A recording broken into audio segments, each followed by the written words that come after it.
Bismillahirrahmanirrahim. Assalamualaikum warahmatullahi taala wabarakatuh. Selamat pagi dan salam sejahtera bagi kita semua. Dan salam dari Garut. Mohon izin semuanya, sebelumnya izin memperkenalkan diri. Saya Fajar Nurdiansyah, selaku Ketua Regu dari Kelompok 2, kelas C9, peserta Latsar CPNS tahun 2022 PPSDM Regional Bandung.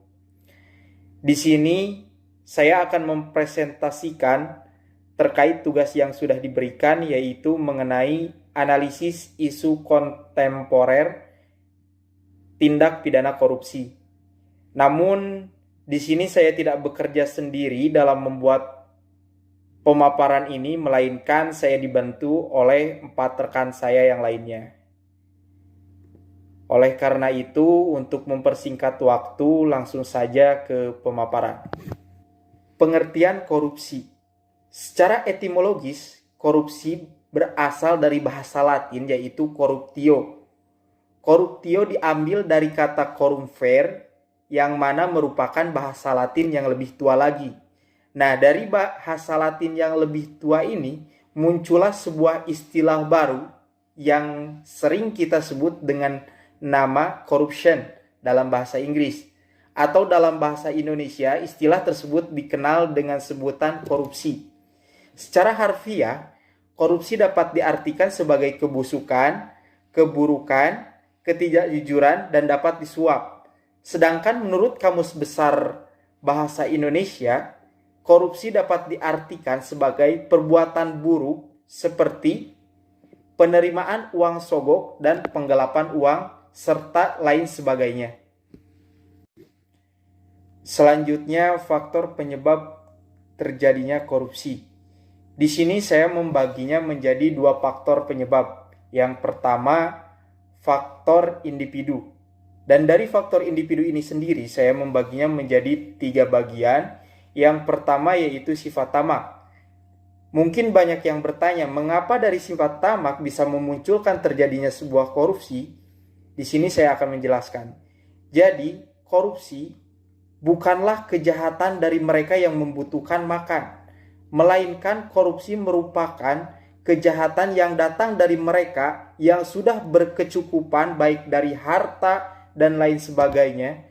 Namun, yang bersangkutan masih memiliki hasrat yang lebih tinggi dan selalu tidak puas dengan apa yang mereka dapatkan, atau dalam artian lain mereka memiliki sifat tamak, sehingga mereka selalu melakukan upaya untuk memperkaya diri dengan cara korupsi salah satunya. Yang kedua yaitu moral yang lemah terhadap godaan.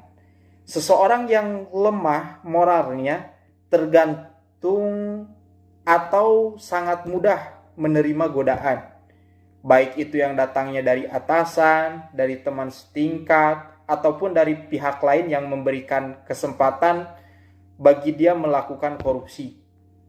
Dan selanjutnya, yang terakhir adalah gaya hidup konsumtif. Bagi seseorang yang memiliki gaya hidup konsumtif, tentunya dalam menjalani kehidupan mereka harus selalu diimbangi dengan pendapatan yang cukup, karena apabila pendapatannya kurang maka mereka akan melakukan cara lain agar gaya hidupnya bisa terpenuhi. Ya, salah satunya dengan cara korupsi. Yang kedua adalah faktor lingkungan, di mana di sini saya membaginya menjadi 3 bagian juga. Di antaranya yang pertama adalah aspek ekonomi.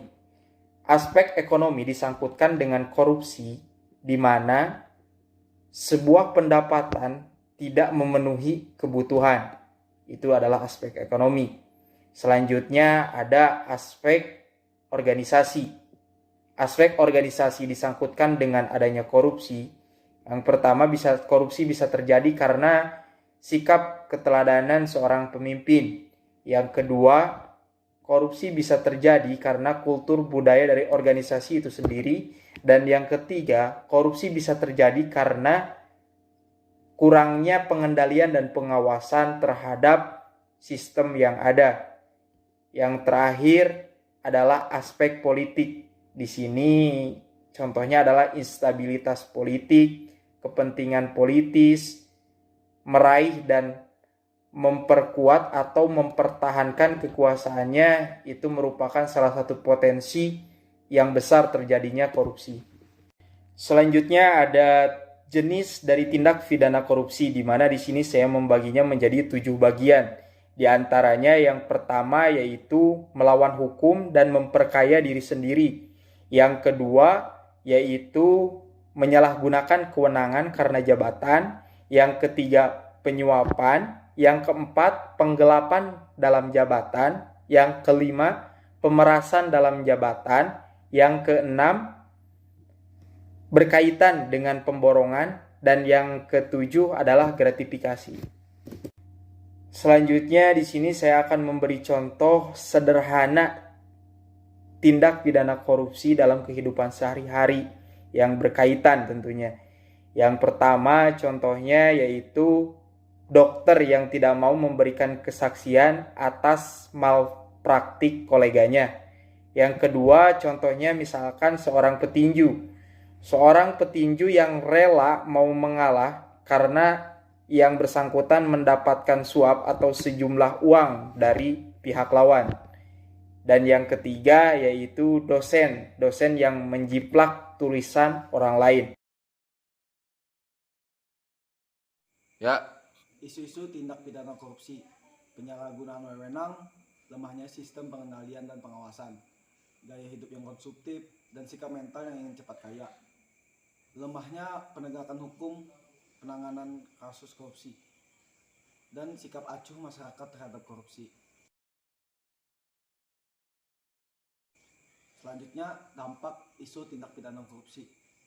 Merugikan keuangan negara dan orang lain, tidak ada sistem kontrol yang baik menyebabkan korupsi menjadi hal yang biasa, menimbulkan sifat yang serakah, terus aparat mudah disuap serta sanksi yang tidak menimbulkan efek jerak, dan memberi peluang terjadinya kasus korupsi. Ada metode APKL. Metode APKL adalah singkatan dari A. Aktual. Artinya adalah masalah atau pokok persoalan yang benar terjadi dan sedang menjadi pembicaraan banyak orang. P. Problematik. Artinya isu yang menyimpang dari harapan, standar ketentuan yang menimbulkan kegelisahan. K. Khalayak, yaitu isu yang secara langsung menyangkut hajat hidup banyak orang. Yang terakhir L. Layak, yaitu isu yang masuk akal, pantas, realistis, dan dapat dibahas sesuai dengan tugas dan tanggung jawab. Bisa kita lihat di sini ada data yang menggunakan metode APKL. Poin isu sikap acuh masyarakat terhadap korupsi, skor aktualnya 3, skor problematiknya 5, skor halayaknya 4, dan skor layaknya 4. Gaya hidup konsumtif skornya 4, skor problematiknya 3, halayaknya 4, skor layaknya 3. Dan kita bisa lihat di data ini kalau skor tertinggi diperoleh pada isu hukum yang masih lemah dengan skor aktualnya 5, skor problematiknya 5, skor halayaknya 4, dan skor layaknya 4. Dengan itu, dengan analisis APKL tadi terlihat bahwa isu mengenai hukum yang masih lemah memiliki skor yang tertinggi, sehingga dapat disimpulkan bahwa isu yang memiliki pengaruh signifikan serta layak untuk dicarikan solusinya adalah isu mengenai hukum yang masih lemah. Permasalahan-permasalahan berupa maraknya kasus korupsi di Indonesia dapat dilihat pada fishbone diagram berikut. Fishbone diagram digunakan ketika kita ingin mengidentifikasi kemungkinan penyebab masalah dan terutama ketika sebuah tim cenderung jatuh berpikir pada rutinitas. Dalam kasus maraknya korupsi di Indonesia terdapat 4 kategori dalam diagram fishbone ini. Yang pertama yaitu kategori milieu atau lingkungan, yang artinya di sini masih adanya sikap acuh, yang artinya sikap acuh dari masyarakat itu terhadap kasus korupsi di Indonesia. Yang kedua dianggap lumrah, yang artinya masyarakat itu sudah terlalu biasa dengan mendengar kasus korupsi di Indonesia, sehingga korupsi itu menjadi hal yang biasa saja. Selanjutnya, rendahnya komitmen untuk menangani korupsi, yang artinya di sini aparat penegak hukum itu masih kurang dalam penanganan kasus korupsi. Kategori yang kedua yaitu kategori men atau orang. Dalam kategori ini, gaya hidup, sikap mental, dan moral yang kurang menjadi salah satu faktor penyebab orang melaksanakan korupsi. Karena dengan gaya hidup yang tinggi, untuk memenuhi kebutuhannya, orang itu perlu banyak uang. Dan dengan cara korupsi, maka gaya hidup mereka yang tinggi itu dapat terpenuhi. Kategori yang ketiga yaitu metode atau proses. Dalam kategori ini, orang-orang akan melaksanakan korupsi karena adanya penyalahgunaan wewenang. Yang kedua, pengawasan yang masih lemah. Yang ketiga, lemahnya koordinasi. Kategori yang keempat yaitu kategori material. Dalam kategori material ini terdapat penyebab-penyebab terjadinya maraknya kasus korupsi di Indonesia. Yang pertama yaitu hukum yang tidak dijalankan sesuai dengan aturan. Yang kedua, lemahnya penegakan hukum. Yang artinya dapat diambil kesimpulan dari kedua penyebab tersebut bahwa hukum di Indonesia ini tidak dijalankan dengan baik, sehingga kasus korupsi di Indonesia semakin hari semakin banyak. Nah, untuk selanjutnya akan dijelaskan terkait SWOT analisis tentang maraknya kasus korupsi di Indonesia. Yang pertama, strength, yaitu kekuatan. Memiliki lembaga tindak pidana korupsi atau KPK, memiliki lingkungan yang agamis. Yang ketiga, memiliki program dan kebijakan yang relatif menyeluruh. Yang berikutnya W yaitu weakness atau kelemahan. Yang pertama, sulitnya menangkap kasus korupsi. Yang kedua, banyaknya kasus korupsi yang tidak teridentifikasi. Dan yang ketiga, adanya kebiasaan suap menyuap. Dan inilah kebiasaan suap menyuap inilah yang harus kita tinggalkan, yang harus kita jauhkan. Yang berikutnya yaitu O atau opportunities, sebuah peluang. Yang pertama, peran aktif lembaga dalam memberantas korupsi. Tentunya memang lembaga itu harus mempunyai peran yang sangat aktif dalam memberantas korupsi. Dan yang kedua, partai politik memiliki peranan dalam sosialisasi. Jadi di sini sangat dibutuhkan peran dari anggota-anggota partai politik tersebut untuk melakukan sosialisasi terkait larangan melakukan tindak pidana korupsi. Dan yang terakhir yaitu threat atau ancaman. Ancaman itu sering berlarutnya tindak pidana korupsi. Jadi tindak pidana korupsi itu terus berlarut berkepanjangan. Dan yang kedua yaitu kurang tegasnya pemerintah. Nah, ini diperlukan ketegasan dari pemerintah dalam tentang tindak pidana korupsi ini, entah itu hukuman atau apapun itu, pemerintah itu harus tegas. Baik, yang terakhir di sini saya akan menjelaskan mengenai tabel alternatif penyelesaian isu.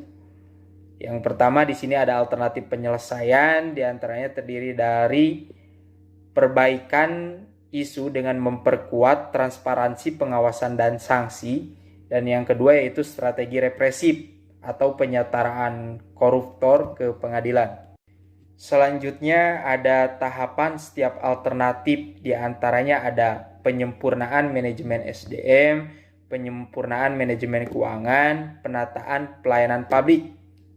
Selanjutnya ada penanganan laporan keadilan masyarakat, penyelidikan, penangkapan, dan terakhir follow up kasus.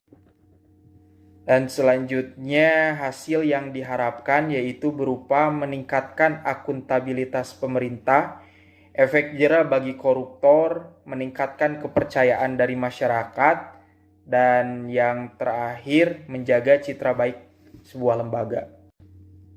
Terakhir terkait para pihak yang terlibat yaitu dalam perbaikan diantaranya ada lembaga pemerintah, ASN, masyarakat, dan KPK. Sedangkan untuk strategi yaitu ada LSM, masyarakat, dan KPK. Baik, mungkin sekian yang dapat kami sampaikan. Kurang lebihnya mohon maaf. Semoga apa-apa saja yang sudah kami sampaikan dapat bermanfaat khususnya bagi diri kami pribadi, umumnya bagi halayak. Sekian. Wassalamualaikum warahmatullahi wabarakatuh. Salam dari Garut.